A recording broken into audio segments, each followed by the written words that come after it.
The grand study of Draven Manor stretched before her like a cavern of shadows and crimson velvet, lit only by the dying fire that cast dancing demons across the walls.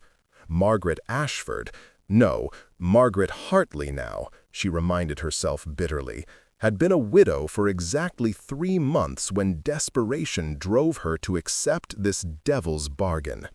Her late husband's debts had crushed her like an avalanche, leaving her with nothing but a crumbling cottage and the clothes on her back. "I understood the terms," Margaret said, forcing steel into her voice despite the ice spreading through her veins where his skin touched hers. 1 year of marriage. You pay my debts, I provide respectability. Lucian's laugh was dark honey, sweet and poisonous. Respectability. He released her wrist and circled her like a predator assessing prey, his movements too fluid, too graceful for any mortal man. "Is that what you think I purchased?" She'd known what he was, of course. The whole county whispered about Lucian Draven, the reclusive lord who never aged, who conducted business only at night, whose previous wives had all disappeared under mysterious circumstances. The rumors painted him as either vampire or devil, and Margaret had been desperate enough not to care which. "The contract states—" "The contract," he interrupted, stopping directly before her, "states that you are mine for 1 year. Body, blood, and—" his pale fingers lifted to trace the rapid pulse at her throat, "soul." Margaret jerked backward, and the parchment slipped from her grasp, fluttering to the Persian rug between them. In the firelight, she could see the crimson signature at the bottom, her own blood, drawn by the silver pen had provided. Above it, in ink black as midnight, was Lucian's elegant script detailing the terms of their arrangement. "I won't let you feed from me," she declared, though her voice wavered. "That wasn't in the agreement." "Wasn't it?" Lucian bent gracefully, retrieving the contract. His eyes, impossibly dark, like wells leading to some starless abyss, scanned the document. Clause 7. The wife shall fulfill all traditional marital duties as required by the husband. I assure you, Mrs. Draven, for my kind, feeding is very much a traditional marital duty. The title struck her like a slap. Mrs. Draven. She'd sworn never to marry again after Thomas died, never to bind herself to another man's whims and demands. Yet here she stood, wed to a monster by her own hand, trapped in a gothic nightmare of her own making. "I'll scream," Margaret threatened. "I'll run to the village, tell them everything." "And they'll burn you as a madwoman." Lucian's smile revealed teeth just slightly too sharp. "Or worse, they'll believe you and come for me with torches and stakes. Tell me, little widow, do you think they'll spare the woman who willingly married the monster? The woman who took his blood money?" He was right, and they both knew it.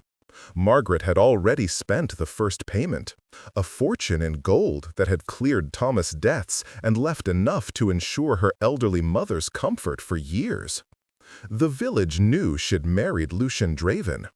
If she fled now, she'd be hunted as either his accomplice or his widow, and she'd already learned how cruelly the world treated widows with no protection. "What do you want from me?" Margaret asked, hating the defeat in her voice. Lucian set the contract on his desk with deliberate care. When he turned back to her, something had shifted in his expression, a crack in the predatory mask revealing something almost vulnerable beneath. "I want what the contract promises," he said quietly.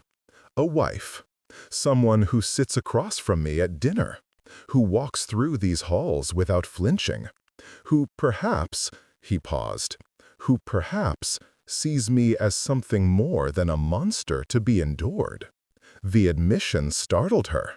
Margaret studied him properly for the first time since the wedding ceremony that morning, a rushed affair with only his ancient butler as witness.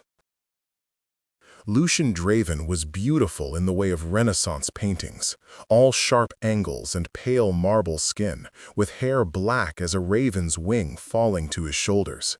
He wore his wealth casually, a silk shirt open at the collar, dark trousers that had probably cost more than her cottage. But it was his eyes that held her, ancient and sorrowful, carrying the weight of centuries she couldn't begin to imagine. "I could have compelled me," Margaret said slowly. "The stories say vampires can control minds, make people willing slaves. Why give me a choice at all?" "Because compulsion is a shallow victory." Lucian moved to the window, gazing out at the moonlit gardens. "I've lived 300 years, Mrs. Draven. I've known countless humans, turned some, killed others, forgotten most. But willing companionship?" He glanced back at her. "That is the rarest treasure in an immortal life."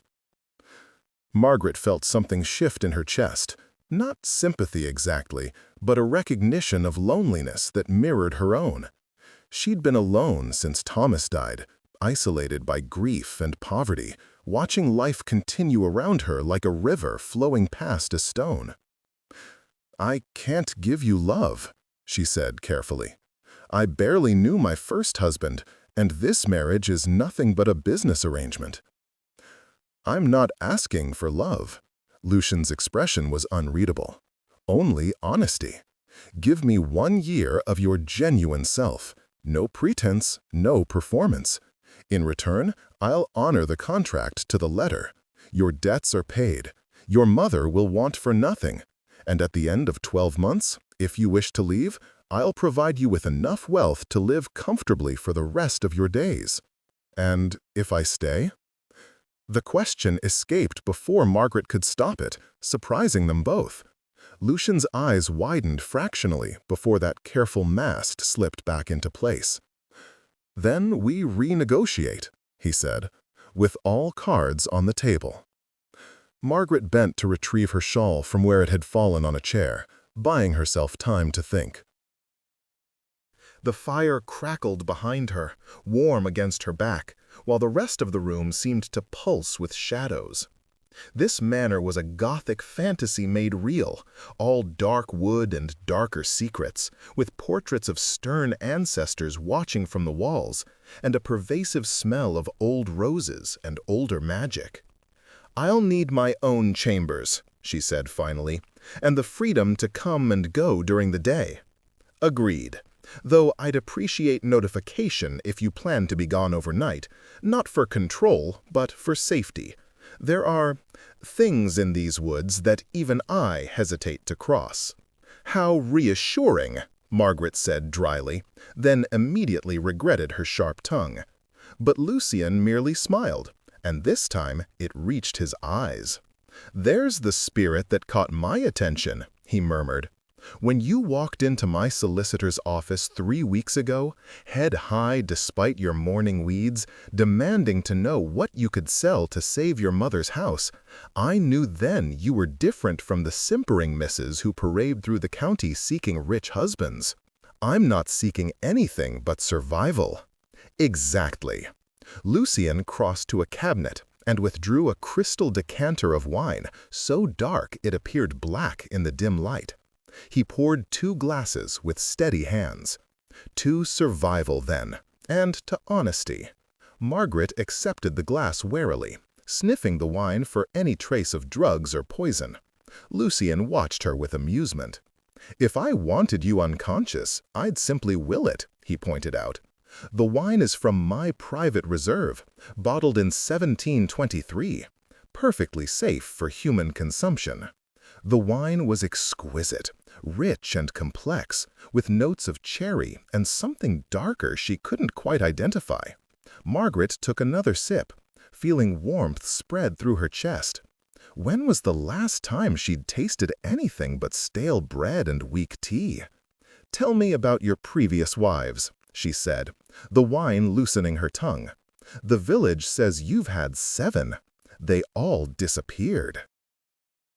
6. Lucian corrected, settling into a wing-backed chair and gesturing for her to take the one opposite. And they didn't disappear. They left, mostly in the dead of night, terrified by what I am. One lasted 3 months. The shortest made it only 5 days before she fled screaming. What happened to them? I gave them what I promised. Wealth, a new start far from here. The last one, Catherine, married a merchant in Bristol. I attended the wedding from the shadows. His smile was sad. She looked happy. Margaret sank into the chair, her dress pooling around her like spilled ink. The fire cast strange shadows across Lucian's face, making him appear alternately beautiful and monstrous. "Why keep trying?" she asked, "if they all leave anyway?" "Hope," he said simply, "the most foolish and most human of emotions. I keep hoping that someday someone will look at me and see not the monster, but the man I was before the change. The scholar who loved poetry and mathematics, who believed in reason and progress. That man still exists somewhere beneath 3 centuries of darkness." The raw honesty in his voice struck something deep in Margaret's chest. She'd expected a monster, a demon wearing human skin. Instead, she'd found a desperately lonely creature, seeking absolution in the eyes of strangers. "What changed you?" she asked softly. Lucian's fingers tightened on his wineglass. "A woman I loved. A witch, though I didn't know it at the time. When I discovered her true nature and rejected her, she cursed me with eternal life and an eternal thirst. 'Live forever,' she said, 'and watch everyone you love turn to dust.' Have you loved anyone since? Once, twice, perhaps, but love and fear make poor companions, and mortals inevitably choose fear when faced with immortality." He drained his glass and set it aside with excessive care. "Enough melancholy for one evening. You must be exhausted. The day has been long, and tomorrow brings its own challenges." Margaret realized she was tired. Bone-deep exhaustion that came from months of worry and fear, temporarily held at bay by wine and strange conversation. She rose, swaying slightly, and Lucian was there instantly, his hand steadying her elbow. "I didn't drug the wine," he assured her, "but it is quite strong, and you've eaten little today." "How would you know what I've eaten?" "Because I know what terror does to appetite." He guided her toward the door with surprising gentleness. "Mrs. Aldrich, my housekeeper, has prepared the blue room for you. She's mortal, before you ask, and has served my family for 40 years. She'll see to your needs." In the hallway, gas lamps flickered to life as they passed, as if responding to Lucian's presence. The manor seemed to breathe around them. Ancient woods settling, distant doors creaking, the whisper of wind through hidden passages. "Why blue?" Margaret asked, her thoughts scattered and slow. "It was my mother's favorite color. I've preserved her rooms exactly as she left them." "Your mother? But you said—" "I was human once, remember, born in 1699 to an earl and his lady wife. This manor has been in my family for 5 generations. I'm simply the heir who refuses to die." They climbed a grand staircase lined with portraits, and Margaret felt the painted eyes following her ascent. At the top, a stern-faced woman in black waited, her silver hair pulled back in a severe bun. "Mrs. Aldrich, my wife will require assistance preparing for bed," Lucian said formally. "Please ensure she has everything she needs." The housekeeper's sharp eyes assessed Margaret with a glance that missed nothing. "Of course, sir. This way, madam." Lucian caught Margaret's hand before she could follow, his thumb brushing across her knuckles in a gesture that seemed unconscious. "Sleep well, Mrs. Draven. Tomorrow, we begin learning to live with each other." Then he released her and vanished into the shadows so swiftly that Margaret questioned whether he'd been there at all.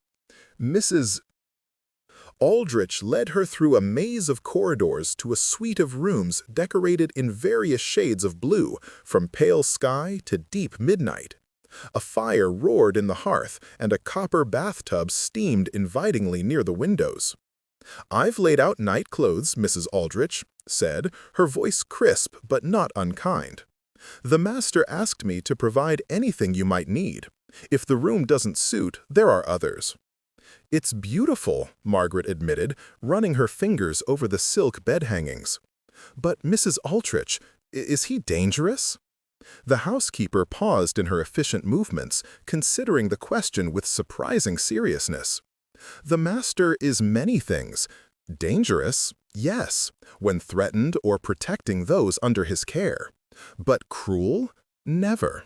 Not once in 40 years have I seen him harm anyone who didn't deserve it. And his previous wives? Frightened girls who saw only the monster." Mrs. Aldrich's expression softened slightly. "Perhaps you'll be different. You've already lasted longer than most. You're still here, asking questions instead of running." After the housekeeper left, Margaret sank into the bath, letting hot water ease muscles knotted with tension. Through the window, she could see the manor's grounds stretching toward dark woods, the landscape painted silver by a full moon. Somewhere in this Gothic pile of stone and secrets, Lucian Draven was doing what? Did vampires sleep? Did they dream? The contract had seemed simple when she signed it. 1 year of her life in exchange for financial salvation. But nothing about Lucian Draven was simple. He was a creature of contradictions, predator and philosopher, monster and man, ancient and somehow achingly young in his loneliness. Margaret dried herself and slipped into the silk nightgown Mrs. Aldrich had provided, far finer than anything she'd owned in her previous life. The bed was sinfully comfortable, and despite her racing thoughts, exhaustion claimed her within moments of her head touching the pillow. She dreamed of blood and roses, of a dark-haired man reciting poetry in languages she didn't know, of eyes like midnight that saw straight through to her frightened, beating heart.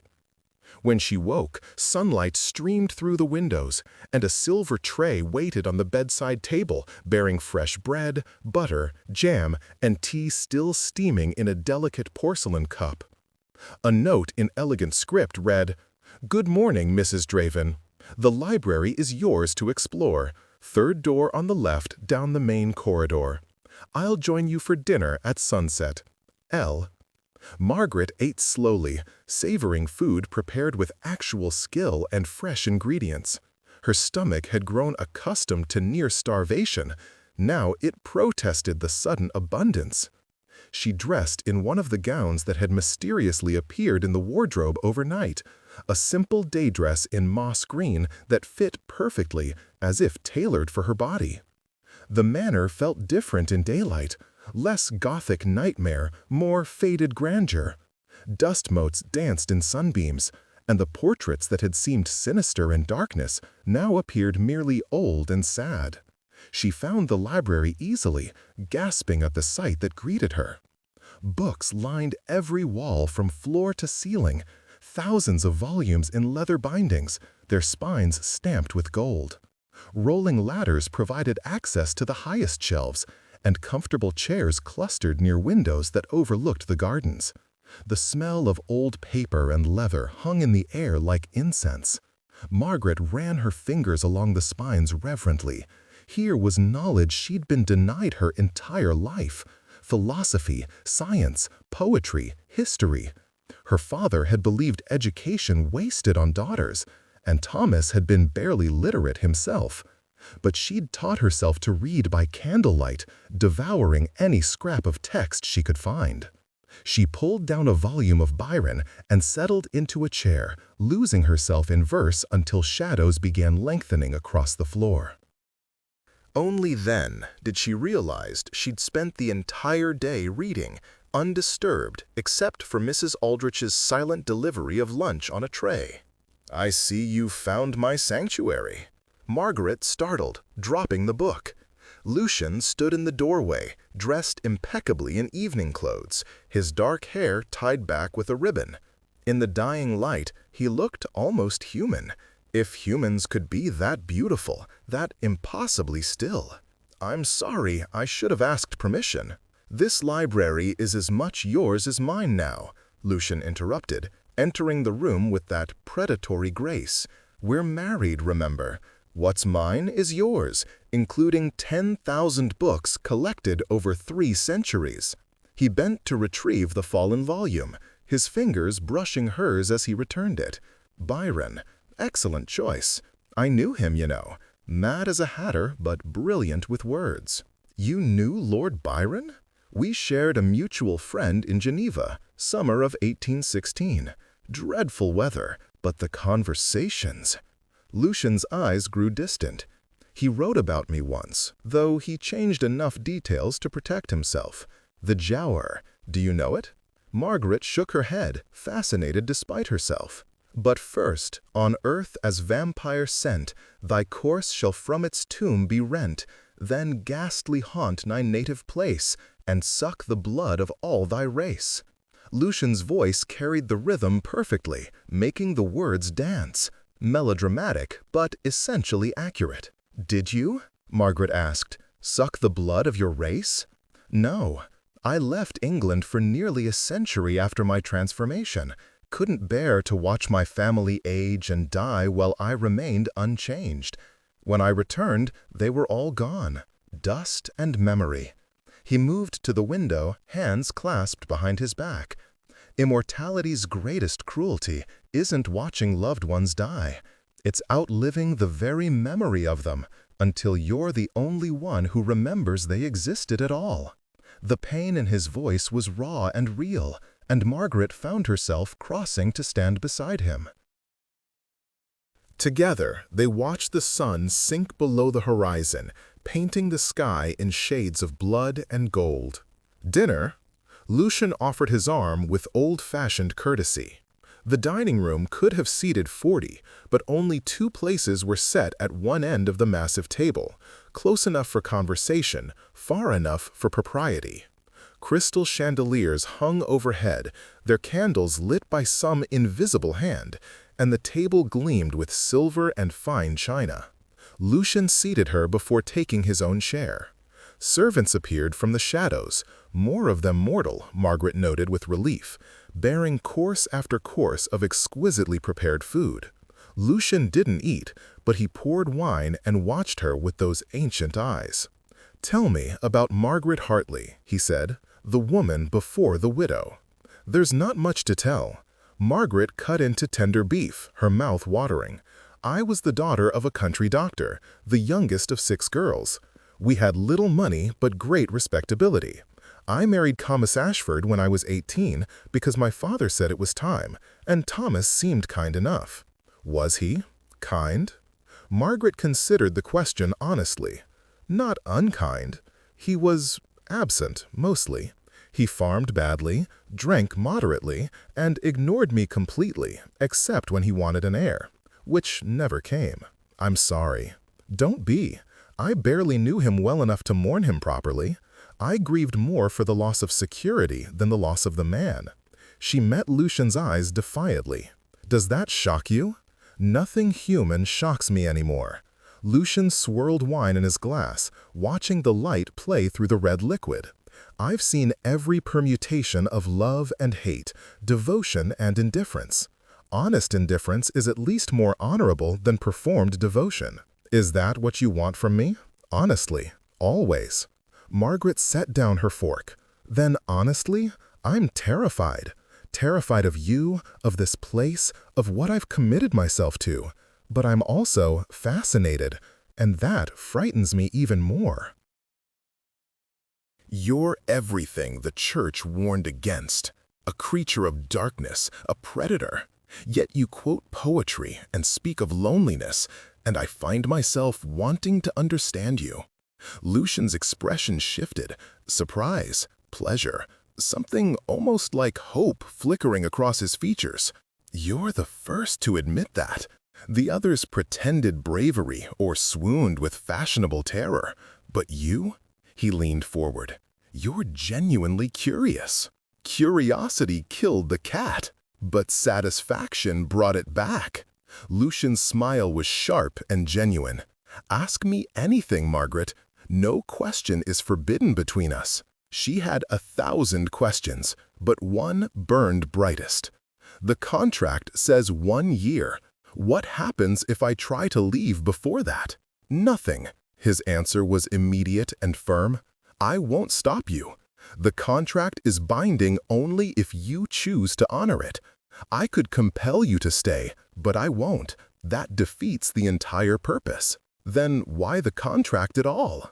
Because I needed you to take me seriously. A verbal agreement would have seemed like a joke, easily dismissed. But a contract signed in blood? He gestured at the elaborate document now framed on the wall behind her. That makes the choice real, the consequences tangible. You came to me offering anything for help. I simply gave structure to that offer. Margaret turned to look at the framed contract, her signature stark and red against the parchment. You said feeding was a marital duty. I lied. Lucian's admission was casual. Or rather, I exaggerated to test your boundaries. I feed from willing donors in the village, people who come to me seeking various favors. A pint of blood in exchange for gold, healing, or protection. It's a system that works well for everyone involved. Then you don't need mine? Need? No. Lucian's eyes darkened. Want? That's a different question entirely. But I won't take from you without explicit, enthusiastic consent. The blood of the frightened tastes of ash. Margaret found herself oddly disappointed, though she couldn't explain why. The idea should repulse her. A vampire drinking her blood, that ultimate violation. Yet the way Lucian described it, the careful consent, the exchange of something precious. What does it feel like, she asked, for the donor, I mean. That depends on the vampire. Lucian's voice dropped lower, more intimate. For those with no care for their victims, it's agonizing, the tearing of flesh, the draining of life. But for those of us who've learned control, who take time and care, he paused, his eyes locked on hers. It can be the most exquisite pleasure imaginable. Better than wine, better than opium, better than… He stopped himself. But I'm making you uncomfortable. No, Margaret said quickly, then flushed at her own eagerness. I mean, I asked. I want to understand. Understanding and experiencing are vastly different things. Lucian rose from the table in one fluid movement. Come, I want to show you something. He led her through the manor's twisting corridors to a locked door. From his pocket, he produced an ornate key and turned it with a click that echoed through the hallway. The room beyond was a sanctuary of beauty. Walls painted with elaborate frescoes depicting night skies and distant cities, shelves holding strange instruments and ancient artifacts, and in the center, a grand piano that gleamed like polished obsidian. This was my room before the change, Lucian explained, trailing his fingers across the piano's surface. I haven't let anyone inside in 200 years, but you asked for honesty. And this room is the most honest part of me. Margaret stepped inside carefully, aware she was being granted access to something sacred. The frescoes were breathtaking. She recognized London, Paris, Constantinople, all painted with the precision of someone who'd seen them personally. Did you paint these? Over many years, yes. Each city represents a place I fled to, trying to outrun what I'd become. Lucian sat at the piano bench, his fingers hovering over the keys. Do you know music? Only hymns, poorly sung. Then allow me. He began to play, and Margaret's breath caught. The melody was haunting and beautiful, filled with such profound sorrow that tears sprang to her eyes. The notes seemed to tell a story of loss and longing, of eternal wandering, of desperate hope constantly disappointed. When the final chord faded, silence filled the room like water rushing into a void. "I wrote that the year after my transformation," Lucian said quietly, "when I finally accepted that I'd never see my family again, never grow old, never find peace in death. I call it Lament for the Living Dead." Margaret moved to stand beside the piano, her hand resting on its smooth surface. "It's heartbreakingly beautiful, as are most things born from tragedy." Lucian looked up at her, and in the candlelight, his face held such naked vulnerability that Margaret's heart clenched. "I'm 300 years old, Margaret. I've accumulated wealth beyond measure, knowledge that would make scholars weep, power that could topple kingdoms. But I'd trade it all for one thing I can never have: the ability to share a natural human lifespan with someone I love, to grow old together, to face death hand in hand instead of watching them fade while I remain frozen in time." "You could turn someone," Margaret said softly. "I could. I've done it twice before, in moments of weakness and desperation. Both times ended in tragedy. Madness, violence, bitter recrimination. The process of transformation is unpredictable. Not everyone survives with their humanity intact, and even those who do often come to hate the gift and the giver." He stood abruptly, putting distance between them. "Forgive me, I'm being maudlin again. It's the curse of immortality. Too much time to dwell on regrets." "I don't mind," Margaret said truthfully. "It's strange, but I feel more comfortable with your melancholy than I ever did with Thomas's cheerfulness. Because melancholy is honest. Cheerfulness is often performance." They stood in the candle-lit room, surrounded by the artifacts of Lucian's long life, and Margaret felt the weight of destiny settling on her shoulders. This wasn't just a marriage contract, it was a test, a challenge, perhaps even a prayer. Lucian was searching for something in her, and she was beginning to suspect she might be searching for the same thing in him. "It's late," Lucian said finally. "Mrs. Aldrich will worry if I keep you up past midnight. Does she know what you are?" "Everyone who serves in this house knows. They choose to stay anyway. The pay is excellent, and I protect them from the very real dangers that lurk in these woods. The villagers may fear me, but my household is safer than any in the county."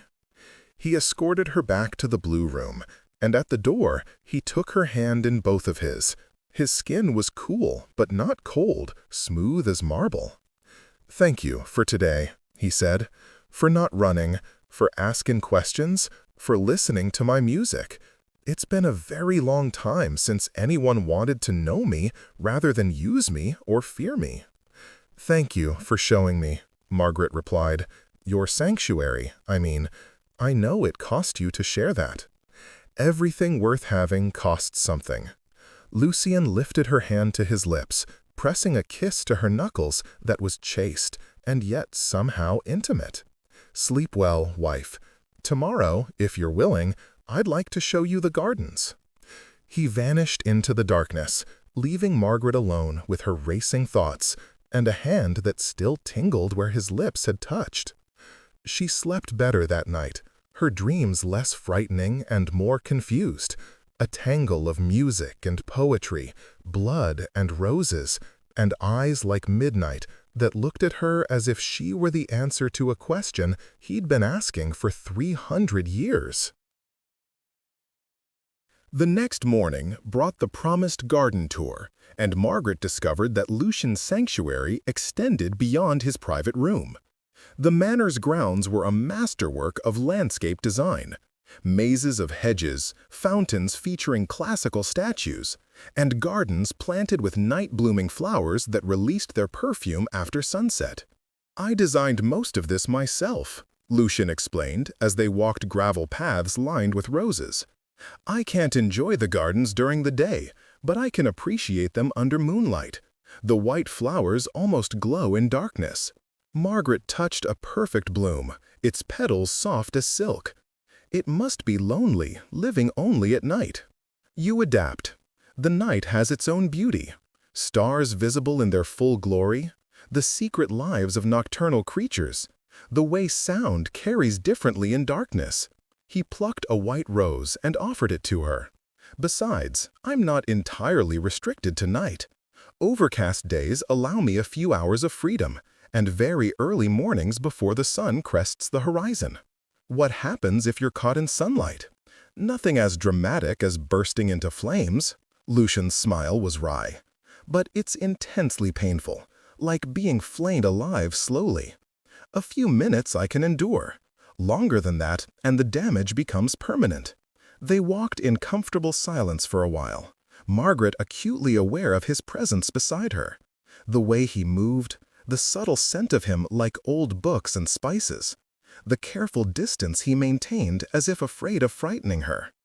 "May I ask you something personal?" she ventured. "Always. Why did you choose me? There must have been younger women, prettier women, women with less baggage and more charm." Lucian stopped walking, turning to face her fully. "Do you know what I saw when you walked into my solicitor's office?" Margaret shook her head. "A woman with fire in her eyes, despite wearing morning black. A woman who refused to beg despite desperate circumstances.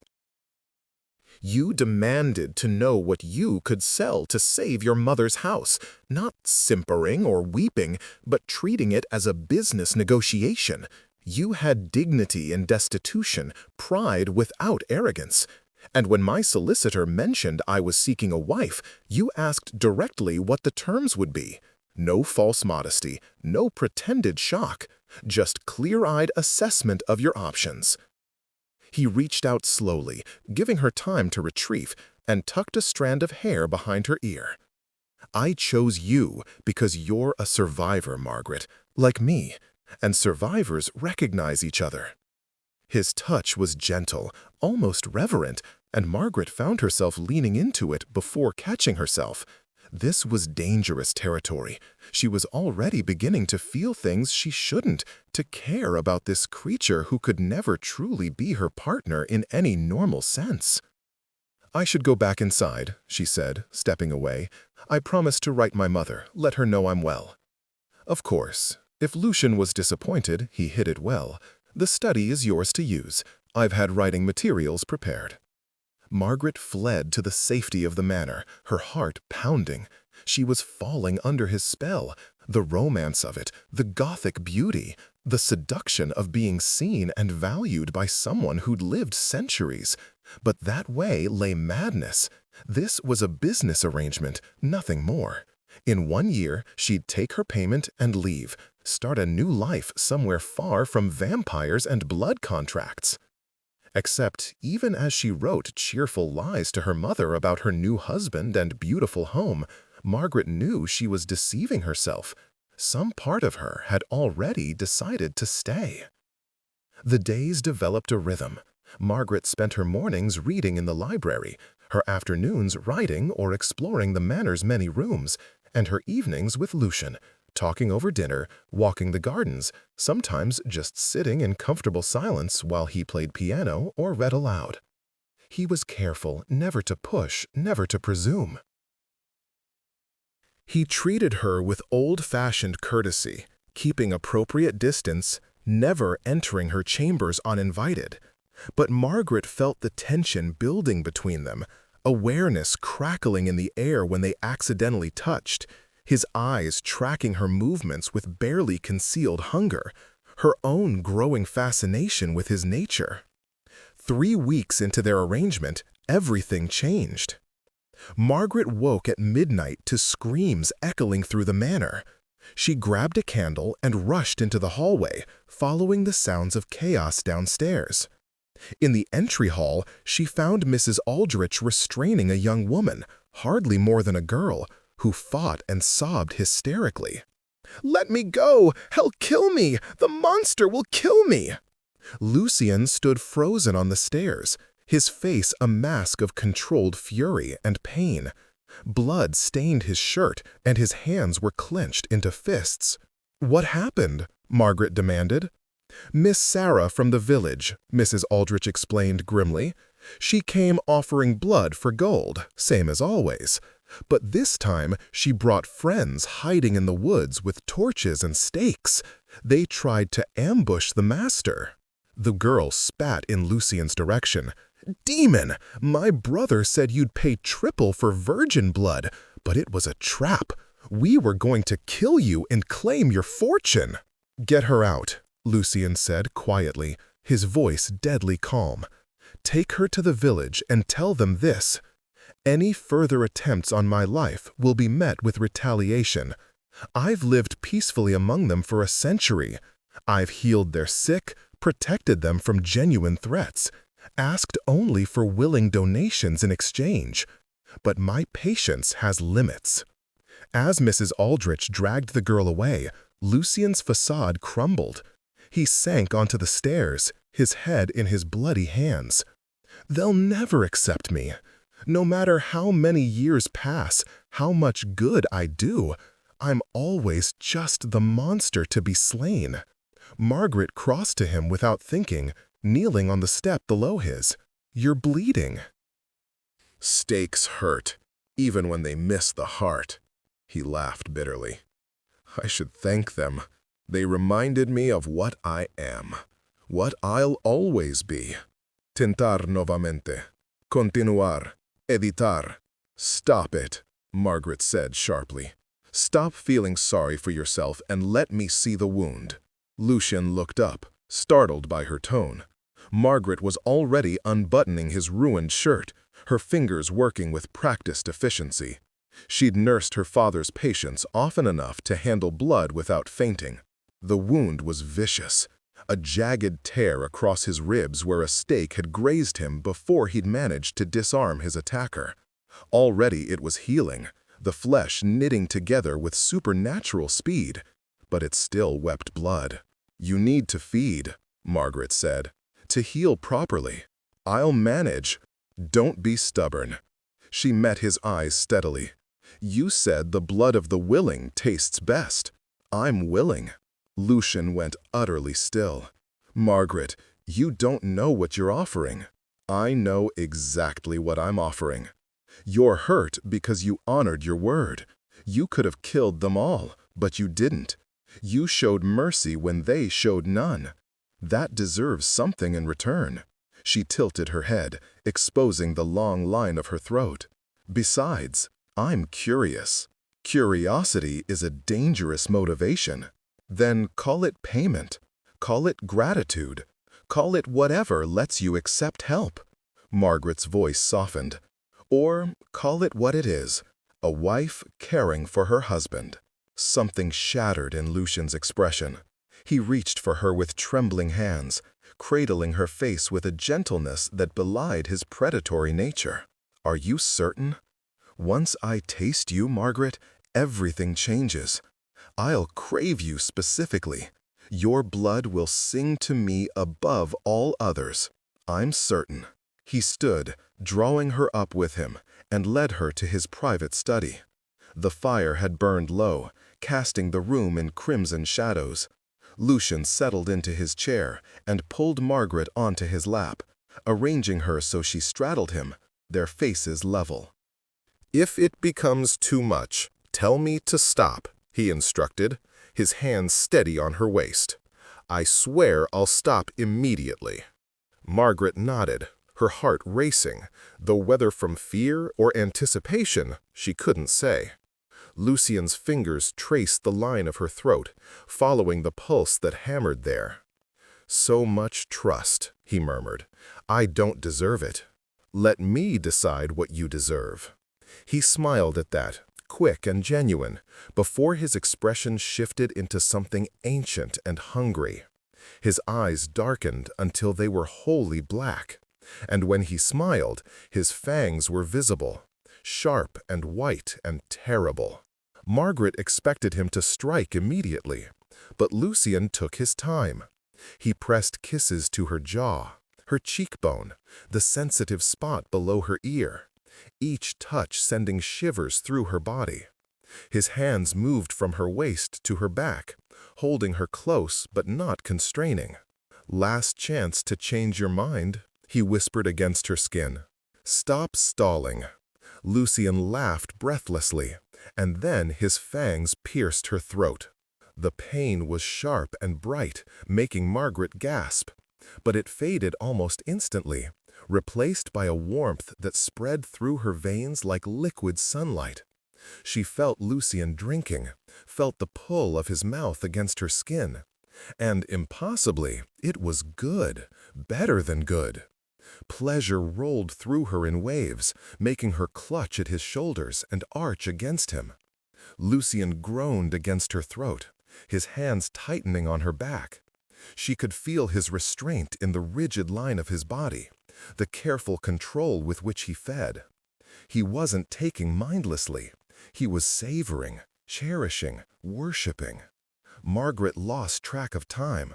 There was only the firelight and the darkness, the pleasure that built and built until she thought she might shatter, and the strange intimacy of sharing her blood with this creature who'd lived 300 years alone. When Lucian finally pulled away, his lips stained red. His eyes were wholly human again, wide with wonder and something that looked like fear. "Extraordinary," he breathed. "You taste of sunlight and spring rain, and everything I lost when I became this. Margaret, you're—" He stopped, seemingly unable to find words. Margaret touched the wound on her neck, feeling the slight sting. Already the bleeding had stopped, Lucian's supernatural saliva sealing the punctures. She felt light-headed, but not weak, euphoric, but not drunk. "That was—" she began, then trailed off, equally unable to articulate what had just passed between them. "I know." Lucian's thumb traced her lower lip reverently. "I fed for 3 centuries, and it's never been like that. Never so intense, so right. It's you, Margaret. Something about you calls to something in me." They stared at each other in the firelight, and Margaret saw her own confusion and desire reflected in his ancient eyes. This was supposed to be a simple arrangement, money for companionship, nothing more. But they'd crossed a line tonight, moved into territory neither had anticipated. "I should go," Margaret whispered, though she made no move to leave his lap. "You should," Lucian agreed, making no move to release her.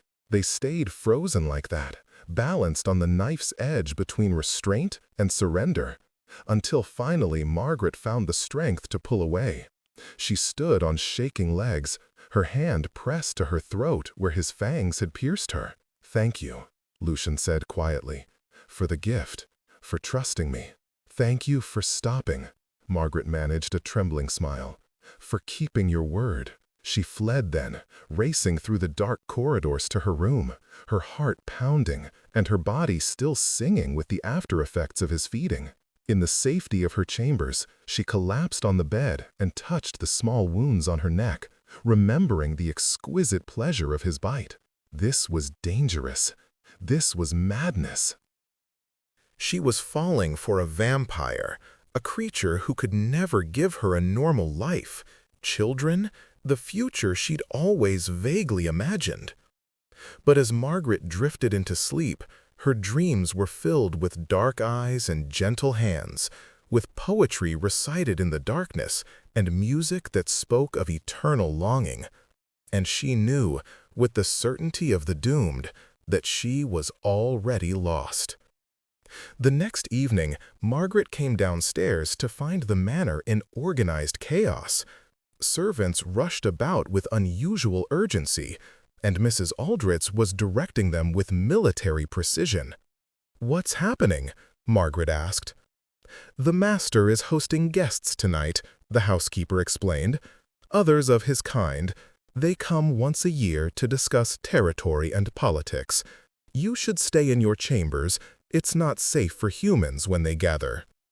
But Lucian appeared before Margaret could retreat, dressed in formal evening wear that made him look like a Renaissance prince. "Nonsense. Margaret is my wife. She belongs at my side." He offered his arm. "If you're willing?" Margaret hesitated. Meeting other vampires seemed like tempting fate. But Lucien's eyes held a challenge, and she'd never been able to resist those. "I'm willing." The dining room had been transformed. The long table now seated a dozen guests, each more beautiful and terrifying than the last. They turned as one when Margaret entered, their eyes assessing her with predatory interest. "Everyone, my wife Margaret," Lucien announced, his hand possessive on her back. "Margaret, may I present the Council of the Eastern Territories?" A woman with silver hair and eyes like ice smiled coldly. "How charming, Lucien. Another pet human. Do tell us, how long before this one runs screaming?" "Lady Seraphine," Lucien replied evenly, "your manners remain as deplorable as ever." An older vampire with kind eyes and laugh lines intervened. "Ignore Seraphine. She's bitter because her last 3 companions left her for actual happiness. I'm Edmund." "It's a pleasure to meet you, my dear." The evening that followed was surreal. Margaret sat at Lucien's right hand while immortal beings discussed territory disputes, feeding grounds, and the challenges of maintaining secrecy in an increasingly modern world.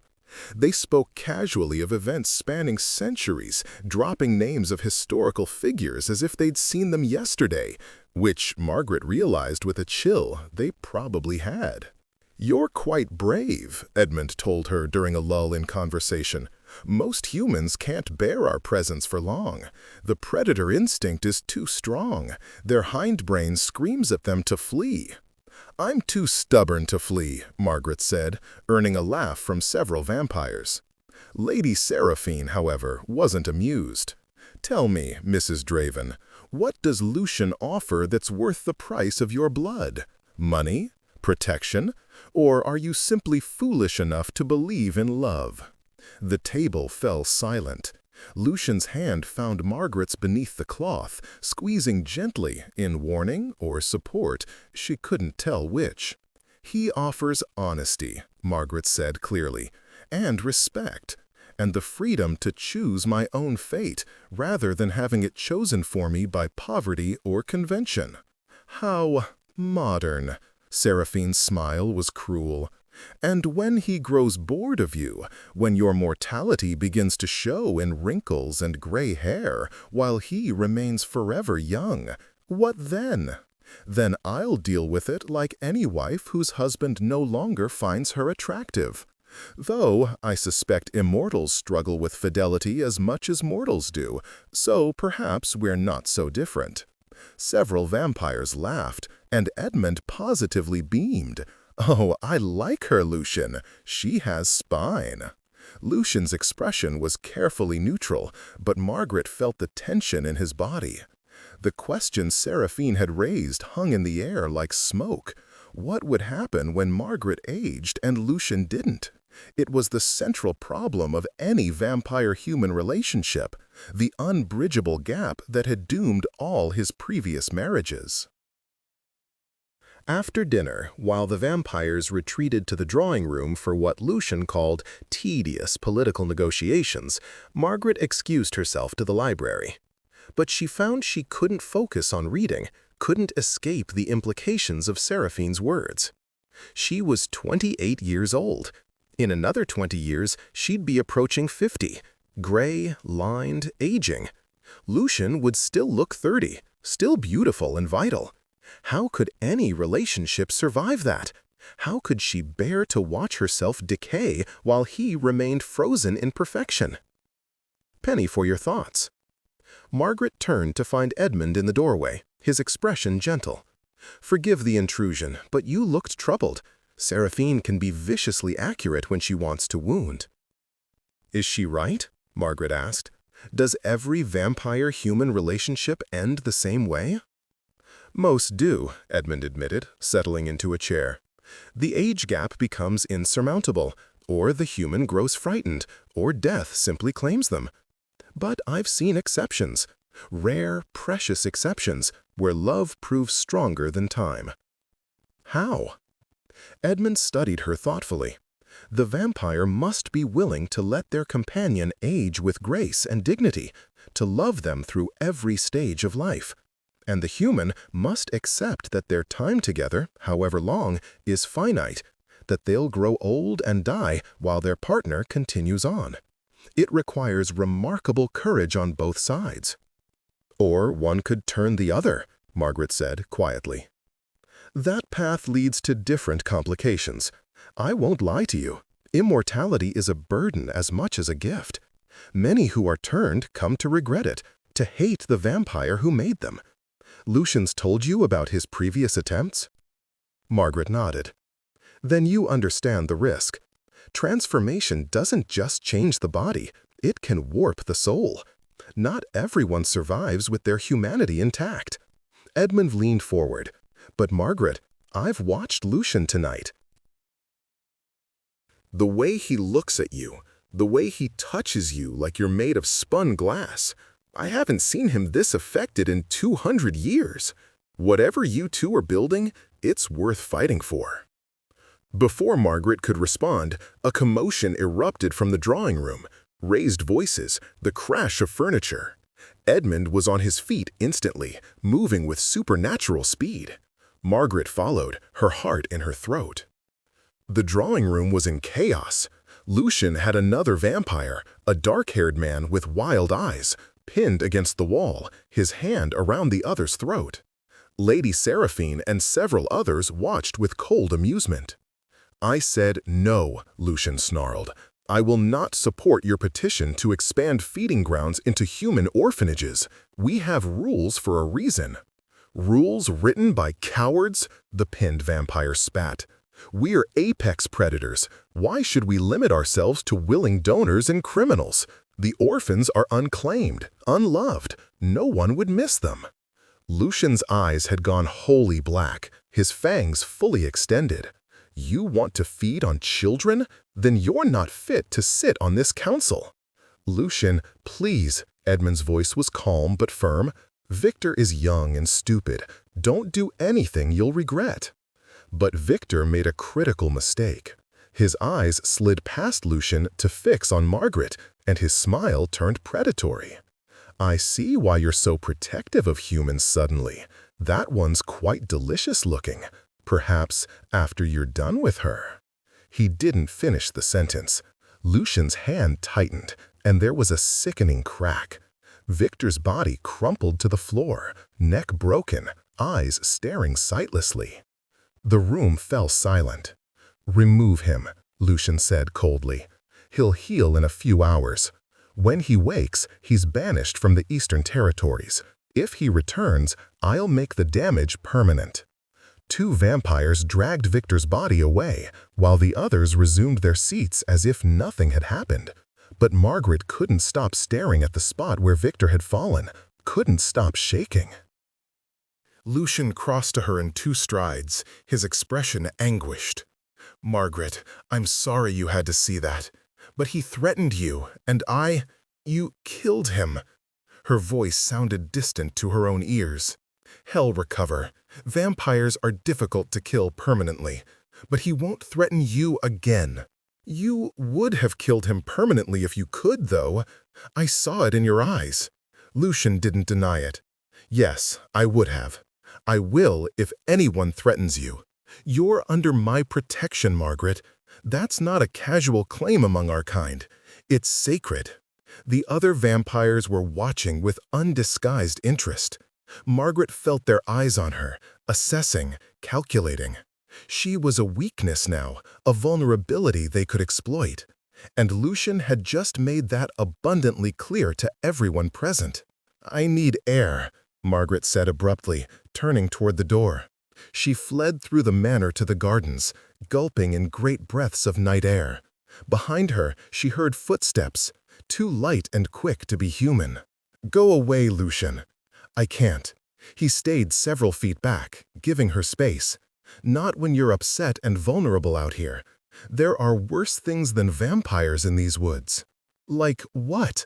What could possibly be worse than a creature who casually breaks necks at dinner parties? Creatures who do it for sport rather than protection. Creatures who would drain you dry and leave your corpse for the ravens. Lucian's voice was quiet but intense. I know I frightened you. I know you saw the monster tonight. But Margaret, everything I am, everything I have, it all means nothing if I can't keep you safe.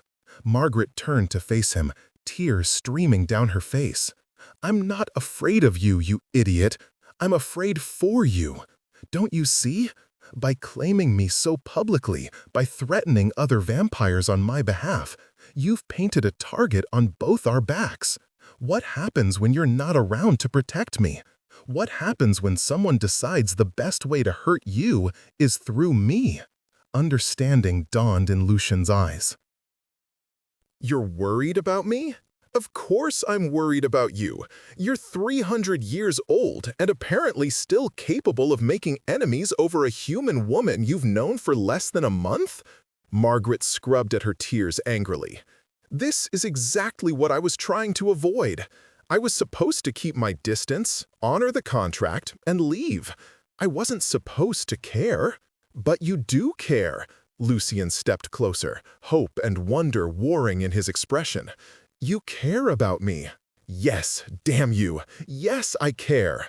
Margaret laughed bitterly. I care that you're lonely. I care that you've spent centuries searching for connection. I care that you play mournful piano in the darkness and quote poetry to fill the silence. I care, and it's going to destroy me when this ends.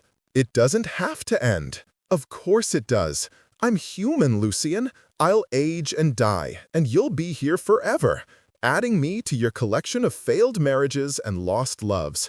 That's how this story goes.